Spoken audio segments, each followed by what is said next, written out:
so much, Rick.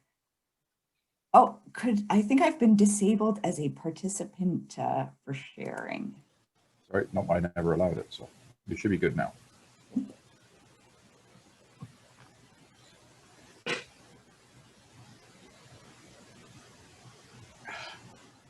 So it's great to be back, everyone, and it's really nice to be able to share with you a little bit of an update of what BPL has been working on over the course of the pandemic. Thanks so much, Rick, for that introduction. Even through this last year, BPL has continued to be a very thriving place, though much of that activity, like everything else in our lives, has transitioned online. So in terms of what we've sought to do through the pandemic is really continuing our work to try and help the community. And so we've looked at our services and attempted to redesign them to meet our customer needs, but of course, putting everyone's health and safety at the forefront. Through that, we've taken on an array of initiatives to create new ways for people to interact with the library. And it was great to hear that some of you have embraced those already with our increased digital collections that I'll touch on a little bit more deeply in a few slides. Of course, some of our most beloved services we've had to pull back on, including our visiting library service. This is a service where we went in primarily to long-term care facilities and retirement homes and brought people their material. And of course, we've had to pull back on that through the pandemic. But as with everyone else, we've looked for creative solutions to try and continue to offer support and create partnerships for people to be able to take advantage of our accessible hold system and work with us that way. Just a little snapshot on this slide of a project that we do every year. Every year we do a community contest where we invite kids and kids at heart to design a bookmark for the library, and then we print those bookmarks and distribute them through the community for the course of the year. So we could think of no better theme for 2020 than community helpers. So you can see our winning entries there. We had a wonderful range of submissions of very talented artists from throughout our community that shared their perspective on what community helpers mean in our city. In terms of what BPL looks like currently as of April 3rd, and of course this is always a moving target as we wait for announcements from the province and changes, but over the course of the last year, there's been a number of iterations of service through our various stages of lockdown and reopening. Currently, the library is open physically for contactless holds pickup. So if you were to put in a physical item on hold, we would pull it and get it ready for you and notify you. And when you come in to pick it up, you just come to the door of the library, you scan your library card, and a staff member deposits the item on a table for you to pick up.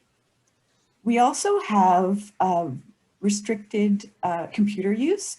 For a number of people in our community, they rely on the library to access the internet.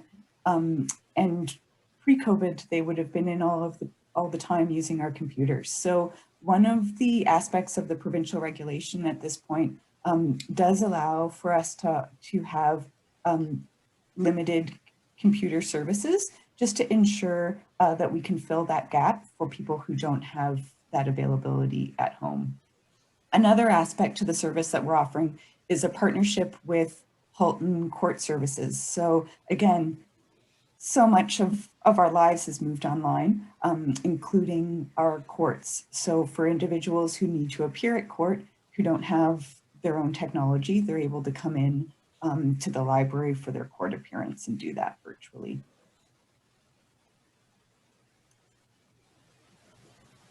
As Rick mentioned, the library is really always all about serving the community, but we've really tried to stretch the definition of that over the course of the last year.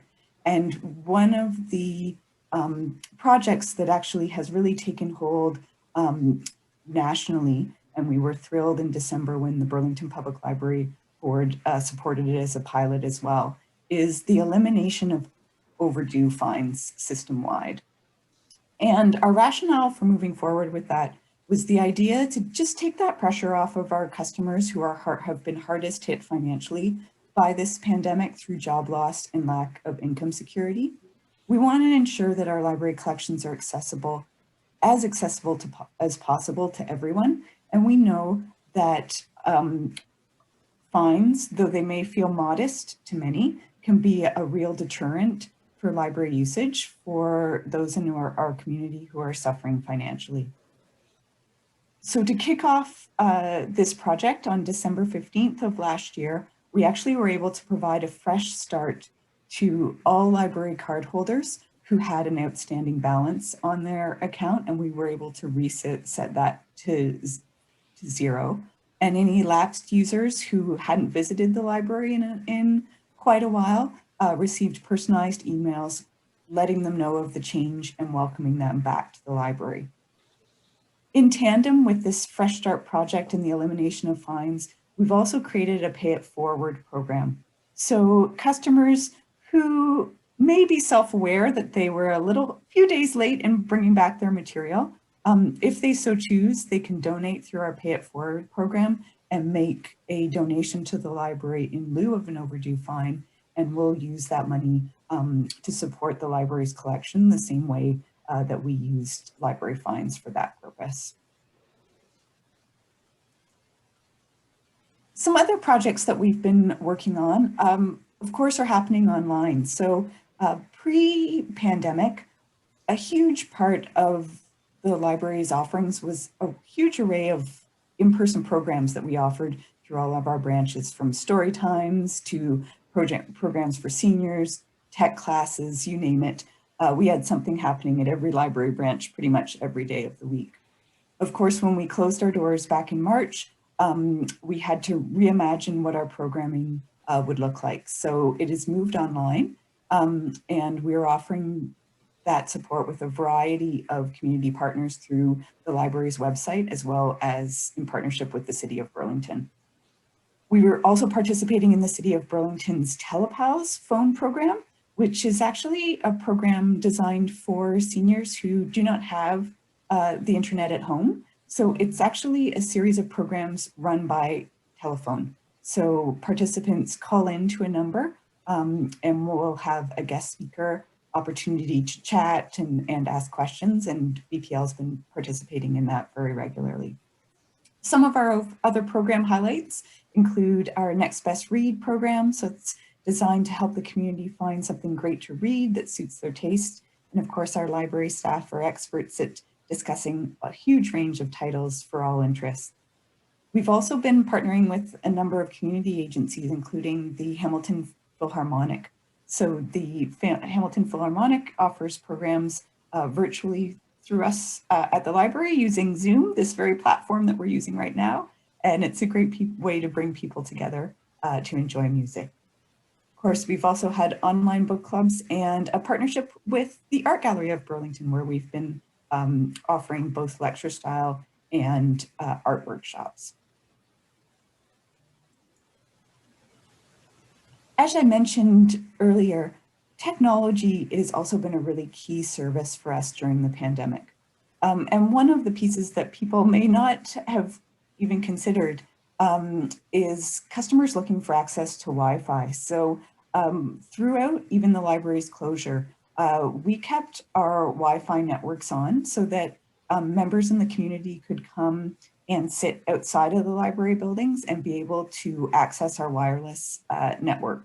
And we had hundreds of people doing that from our parking lots, even in the strictest lockdown measures, recognizing how vital it was for them to have that internet access at that time. As I mentioned, customers can book computers to use them on site at this time, and that is determined to be an essential service from the province.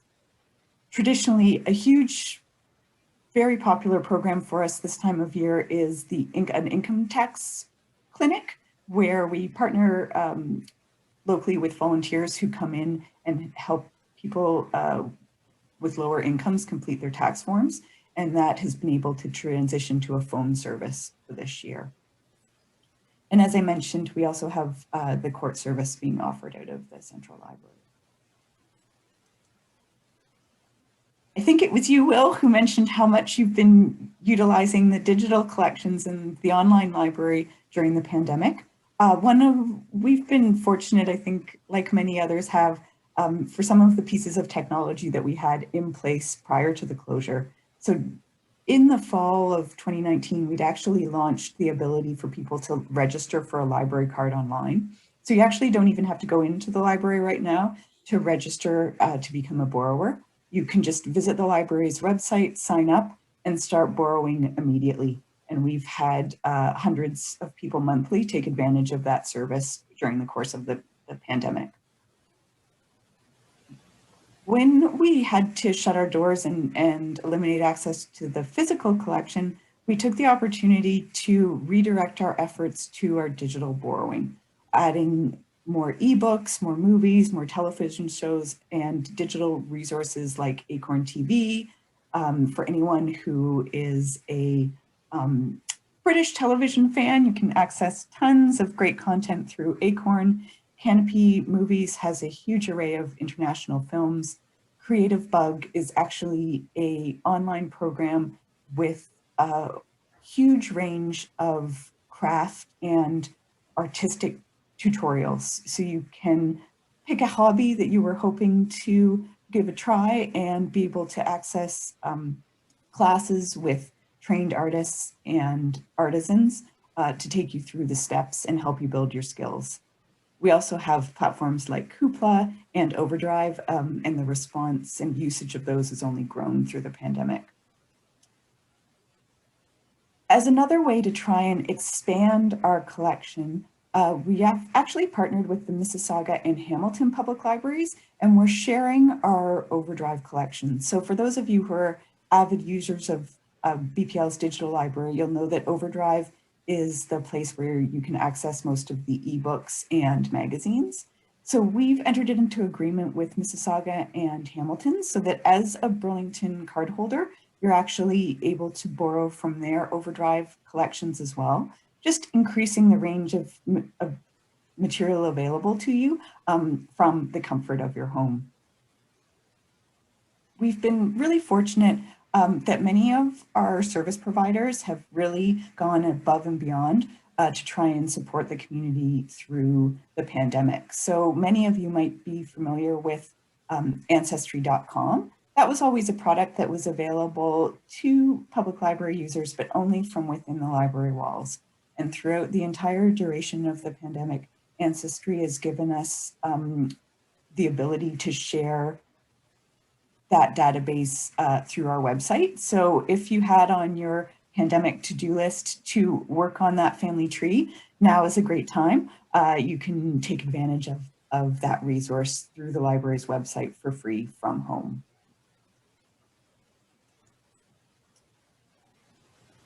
While our doors have been closed, we've been also trying to make the best use of that time to do some improvements to the spaces and be ready to be better than ever when we're able to go back to full service. Lots of times it can be tricky for us to schedule maintenance work because the library branches are open 69 hours a week, which doesn't leave a lot of downtime to get contractors in. So we've been taking advantage of every closure and every opportunity to make some improvements to the facility. The most exciting of which you see a picture of here. We had pre-pandemic, we had a small makerspace in a room on the second floor of the central library. And what we've done is we have reimagined that space and we have moved it up to the third floor. So you just have a snapshot here of our laser cutter and printer and some of the external venting to that. When the space is fully finished, people will be able to access 3D printing, laser cutters, sewing machines, vinyl printers, all sorts of do-it-yourself technologies that are both great for personal use, but also a huge support to small businesses in the city. We've also been doing upgrades to our heating systems and our accessibility over the course of the pandemic, both to reduce touch points, but also just to make sure that when we reopen, we can continue to evolve library services to be as efficient and accessible as possible. Some upcoming items that might be of interest for the month of April. We're actually doing a series focused on health and well-being, series of virtual programs to embrace self-care and learning more about overall health. Topics include caregiver fatigue and heartfulness meditation. We're also partnering with the RBG for a historical talk by their librarian and archivist around the history of the RBG's extensive seed collection. And one last item to put on your outdoor to-do list for the spring, with your library card, not only can you borrow books and movies and all sorts of digital resources, we also have a huge number of general admission passes. So people are able to request to borrow art gallery passes, Burlington Parks and Rec passes, Conservation Halton, as well as Ontario Parks passes and RBG passes to be able to access those facilities for free with the use of their library card.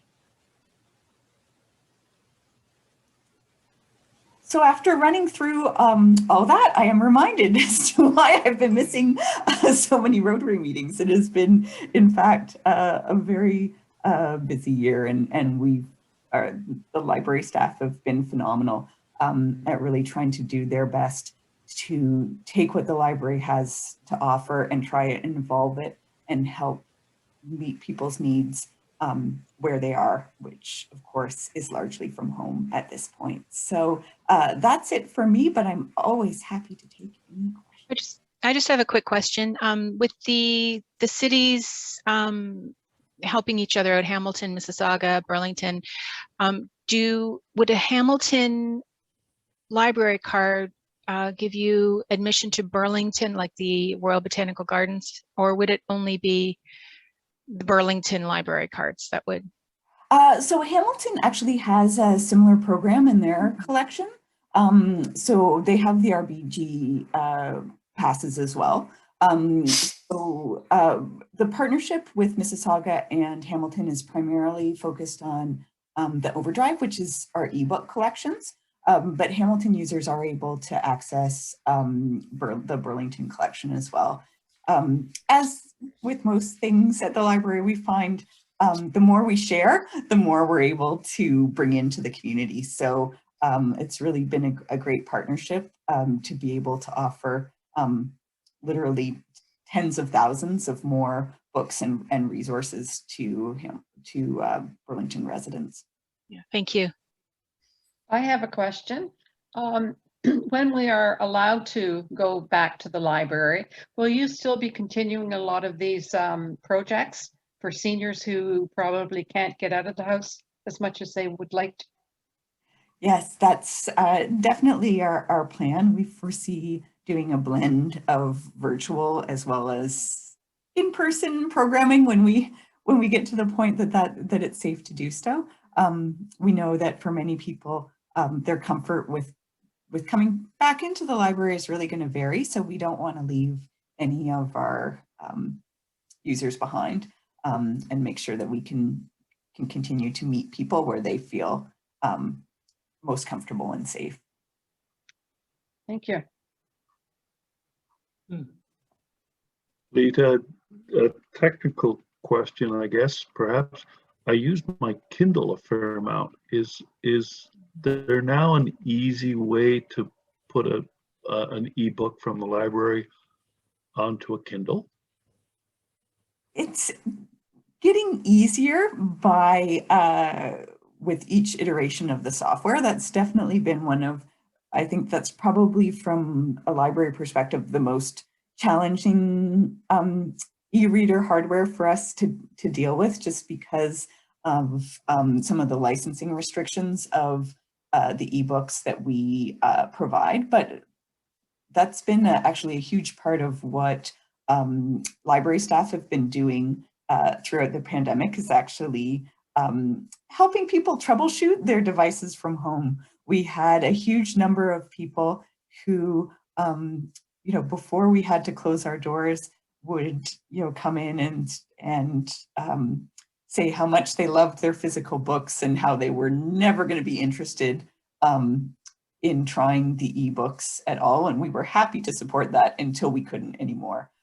So we talked through many a iPad and Kindle configuration and Kobo configuration for people over the phone that I think our oldest customer that we had, that we successfully got them set up on an iPad that had been sent to them from one of their children into their retirement facility, was a 92-year-old that we were able to talk her through on the phone. So that's been a huge asset to be able to offer that kind of support and get people being able to borrow ebooks remotely. And we've actually found that some people who thought they would never want to go in that direction are finding it quite useful, in that you can, it's a lot lighter than some of those large print books, and you can, you know, increase and decrease the font size as you need. So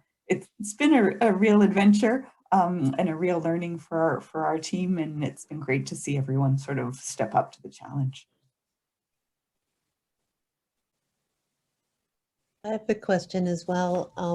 Do you have a criteria for when the library will open up to people coming into using the space? Yeah, thanks, Diane. So we're, with each rollout of the provincial government's framework, there are specific regulations pertaining to the public library. So public libraries, though largely, almost exclusively funded and supported by our municipality and our key partner there, from a legislative standpoint, we're actually governed provincially. So every time those regulations get updated, there's a few lines in there as to what we're able to offer in terms of library service. So that's where we came to being able to offer the contactless pickup and computer access. Currently, pre the last announcement, we could actually have people browsing in the shelves. We just had to have very restricted capacity compliant with our square footage, very similar to what you would see in a retail setting.